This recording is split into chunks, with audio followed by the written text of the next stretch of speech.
Well, you're going to change to daylight savings time soon, and that's a great time to check on your smoke alarm. Make sure you even have one. Joining us today, Executive Director of the Area American Red Cross, Olivia Lusher, in to talk more about smoke alarms. So thanks for joining us, Olivia. Good morning. Okay, so let's talk, first of all, time change. That's the perfect time to make sure your battery's correct and fresh in your smoke alarms, right?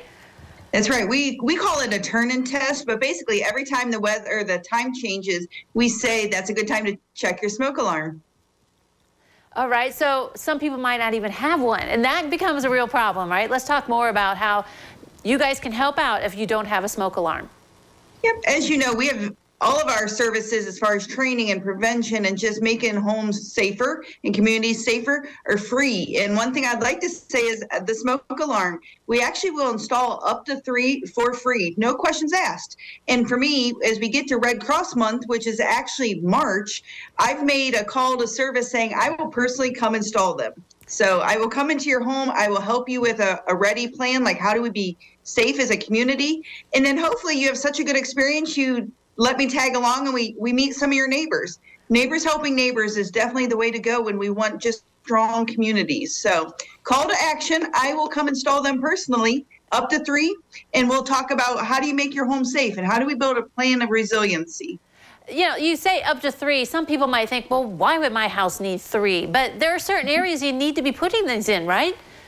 Absolutely, especially if you have a 2-story, you know, having one upstairs versus one in the living room downstairs. Just making sure that depending on the size of your house that we have enough prevention in there to make a safe home. Right. And the batteries in here last 10 years. So that is always a big, I think, feature, just knowing that at least 10 years, this puppy will work. Yeah, exactly. That being said, that doesn't mean you shouldn't check your smoke alarm. So as we spring forward in a week and a half, make sure you're checking your alarms.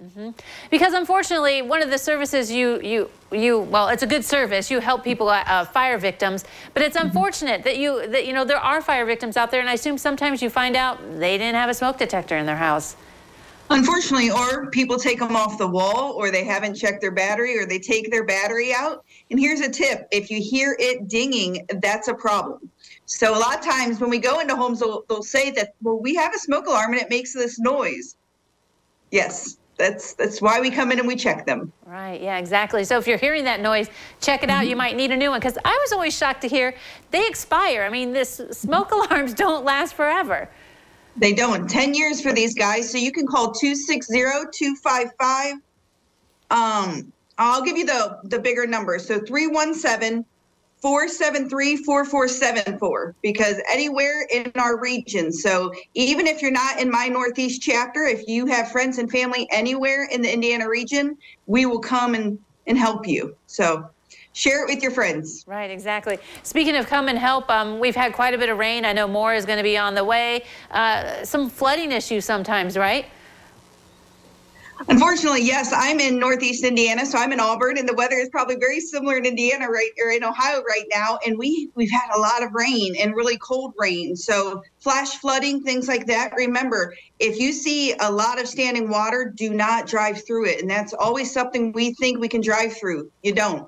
Turn around, because you don't want to drown, and you don't want car trouble, your car stalling and failing in the water. And we don't know what's in the water. There could be down lines. There could be several things that are just hazardous. So be very cautious. Right. Yeah. And that would also be my plug. Make sure you have things in your car.